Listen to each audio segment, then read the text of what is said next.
Okay, now we're going to try watercoloring our flamingo that we drew. And what you need are some watercolors. This is kind of a basic color set. This is one that's got pink and turquoise, so it's nice if you can find it. But if not, the other one works well. If you get really into watercolors, I use these. They're Winsor and Newton's. They're pretty nice. But a lot of times I just use these regular ones. These are by Prang. I like Prang and Crayola and Winsor and Newton. And then the watercolor brushes, I have kind of a assortment of round brushes. And the thing about a watercolor brush is it usually has a tip. And I try to keep that tip pointy so I can use it for my details.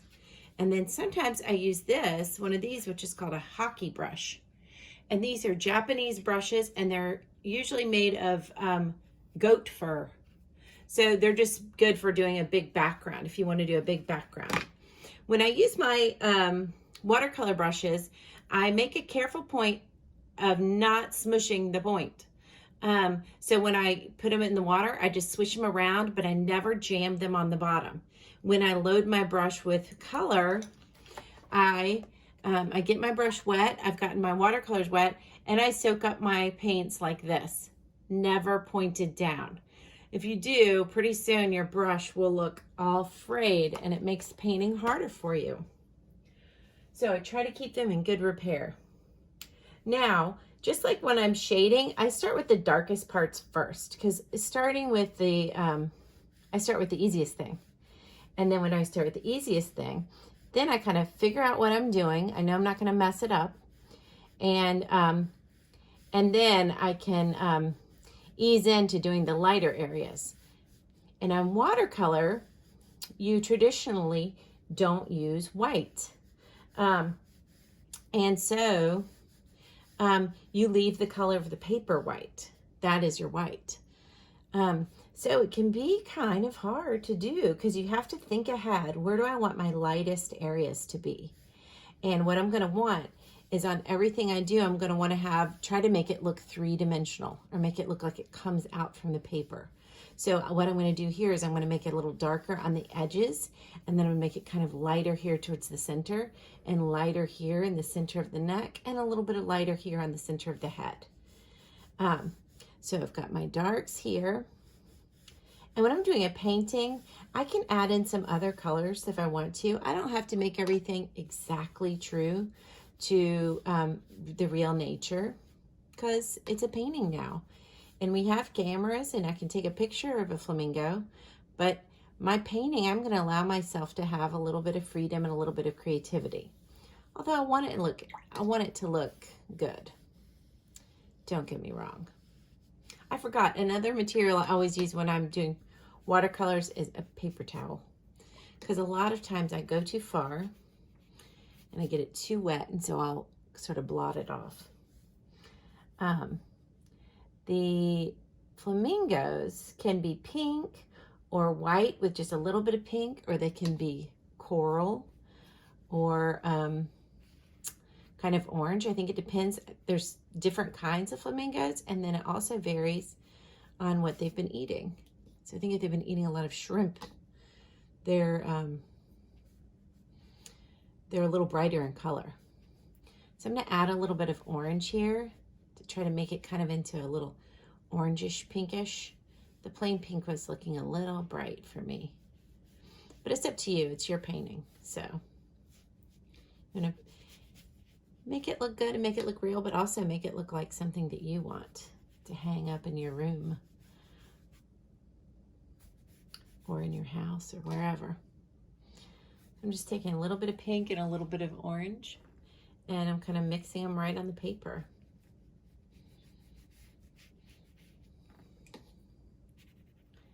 And see, I'm just kind of using the edge of my brush. I try to remember sometimes to switch to a thinner or a thicker brush, but I get lazy. So I'll end up kind of coloring the whole thing with the same brush, and then sometimes I think, oh, this is taking so long. I should have switched to a fatter one, like this. So you can use a fatter one for the big areas. That looks good.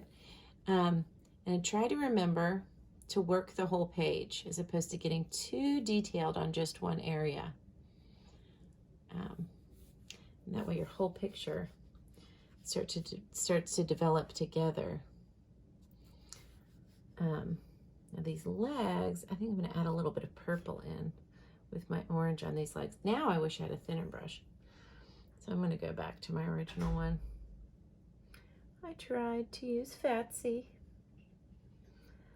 I'm going to leave a little bit white here in the middle of this kneecap.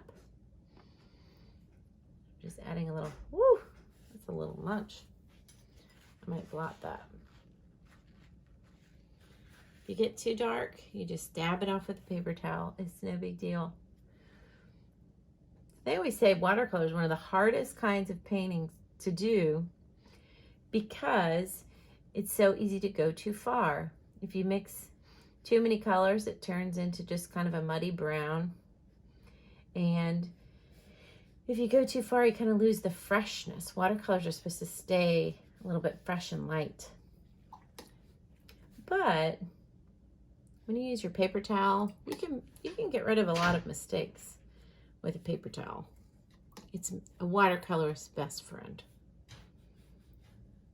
There's something you can do. I'm not using it today, but there's something called Frisket, which is something, or you can use rubber cement. It's something where you paint on the paper, and where you paint it, it stays white. So you could try that sometime. It's called Frisket, or you can use rubber cement, which is the kind of glue. It does the same thing. If you've ever done a watercolor resist where you did a white crayon, it's just kind of like that, but even nicer. I'm not sure about that leg. I might blot it a little bit. Not sure I'm loving it. I'm gonna go do this leg a little bit. And watercolors don't usually take that long.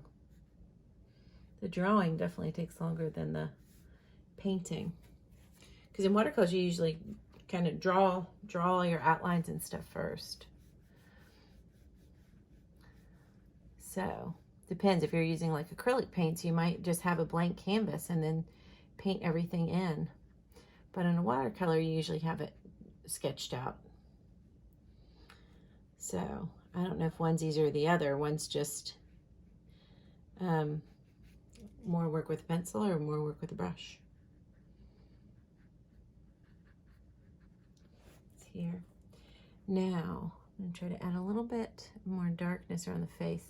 When I'm doing my paints, I use this area up here as my little mixing area. So I'm going to do some of this orange and pink and maybe a little blue over here.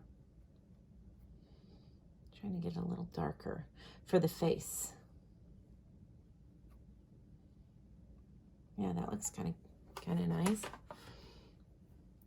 So I go to the darkest area, which is here. And I'm going to use some black on this, but I generally try not to use black too much. Because if you can make your darks with other colors, it is usually more interesting painting. If you can make your darks by doing purples or the complement of the color, which is like the opposite. So the opposite of this, which is pink, would be a green, because pink is red mixed with white. So green would be the opposite. I could add a little green if I want some dark areas. So I put a little outline down and then I let it dry a touch. And then I'm going back with my brush, just mostly has water. And I'm using that to kind of spread it over.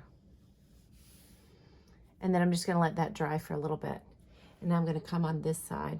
I'm going to add a little more orange just for variety. And I'm painting, you don't want every area to look exactly the same because it gets boring. Maybe make the back of his neck a little more orange, and the front a little more pink, just to spice it up. So I'm letting that neck, because the neck is so thin, I'm letting it dry a little bit. I'm afraid if I add too much water too soon, it's just going to spread all over the place. And I'm trying to keep a little bit of white in the middle. I went outside the lines there. Ah, that's okay. I'm actually gonna do, well, now that's a little dry. I'm gonna add some now. Now I'm gonna add some just pure water on my brush. I shook off my brush into my water bucket, and now I can slide it over. Oh, another thing, I try to have a big water cup if I can find one, because then my water stays nice longer. Sometimes I get a big bucket.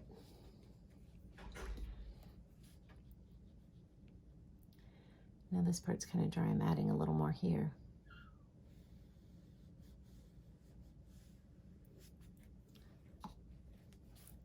I've got a pure, I rinsed off my color again. I've got pure water again. There we go. Looking kind of good. Now I'm going to mix my little orangey color. So I've got some kind of purplish pink on the bottom and some orangey pink on the top. Now if I want a little bit of a technique, I can take some paint, put it on my brush, and then dry my brush off on my paper towel and go a little over here. And this is a technique called dry brush. And see, it's kind of making it look a little feathery. I think that makes sense for a bird.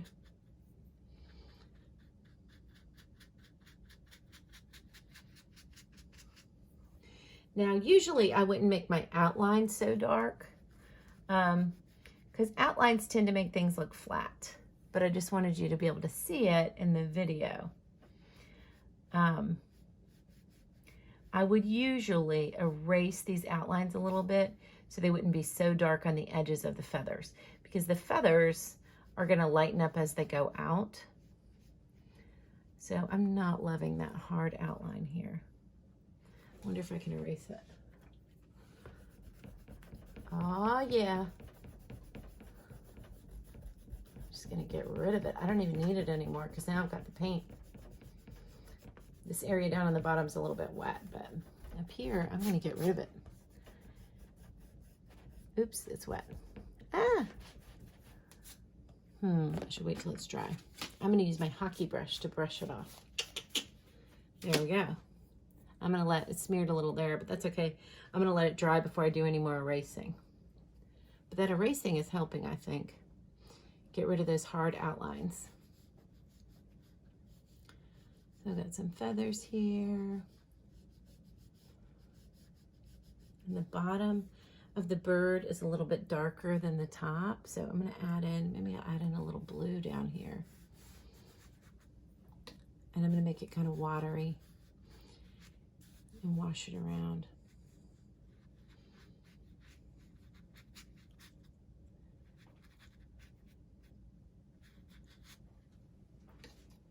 Then I'm going to come up here and I am going to use a little bit of black on this beak. It's got a little black here at the bottom.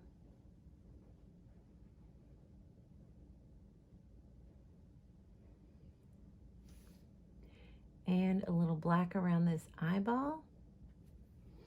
There we go.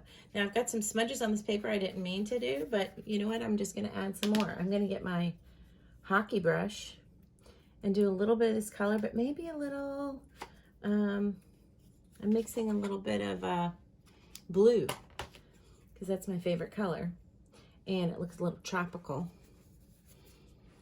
Can do a little bit of paint around.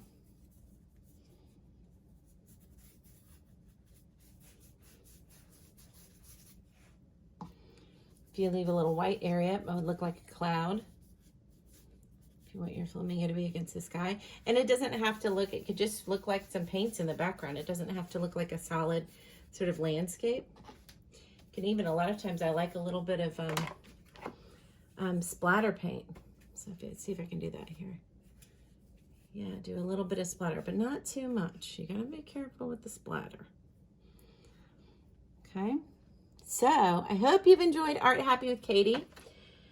You can go back when it's a little bit drier, and I might make my beak a little bit darker here. Make this beak line a little bit darker. You could even go over it with a Sharpie if you're having trouble getting it dark with the paints for this beak. Ooh, there we go. And be sure to subscribe, and I will see you next time.